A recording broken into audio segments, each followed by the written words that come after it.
Yo, what's up? This is John from Jay's Innovation Garage in the Peach Capital Estate, baby. All right, boys and girls.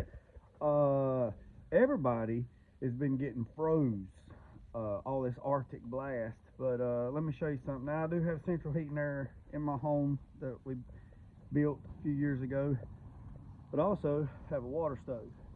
And right here, you can see I keep the water about 190 degrees. And what that does is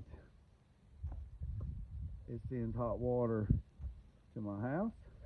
That's my cell tower that I put up, and it sends hot water to my shop.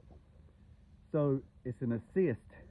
So if something, let me get out of here. So if something was to happen, I still got hot water, or still got heat, and also I have hot water. So my hot water comes from, my cold water comes from the domestic. It runs through the boiler, and then it goes back through, and it goes into a hot water heater, electric hot water heater under the house that's on low, and that's a holding tank. It's all insulated and wrapped. Everything underneath my house is encapsulated, sealed up crawl space. So when my heat pump asks for heat, it turns on the blower motor. So I have electric heat, but it turns on the blower motor, and then the blower motor sends air through the ductwork, through the heat exchanger, and then the heat exchanger I have 250,000, I think it's a 200,000 BTU heat exchanger. And then the hot air goes through, or the air goes through the heat exchanger, and when the heat comes out of my vents in my house, it's the same temperature, plus or minus 10 degrees from the water boiler, which is about 175, 180 degree water temperature coming through the vents.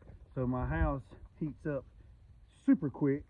I think the other day when it was super cold, I think it was in the single digits.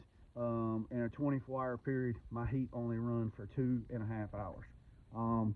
So it makes a big difference. Also, this thing will burn anything. If it fits, it ships. It's a 32 by 32 by 30 firebox. The only thing it don't like is pine. Pine's nasty.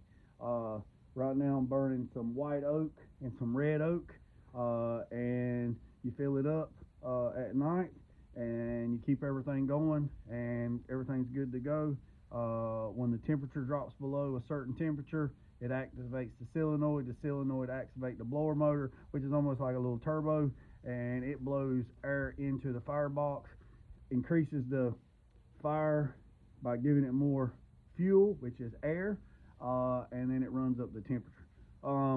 It's hard work, but it's pretty decent here because have numerous amount of wood. So people's always calling and say, hey, look, I got a tree down, Jay, come get it. Or people's already, I got some people, that bring me some wood, or you'll see wood sitting in somebody's yard. It says free firewood, take it. So it's good. So I appreciate every single one of you. Don't worry about the man up the road or down the road. Sweep off your own front porch where I sleep on anybody else's. Put God first, let loose and drag, pick some chin grease them out.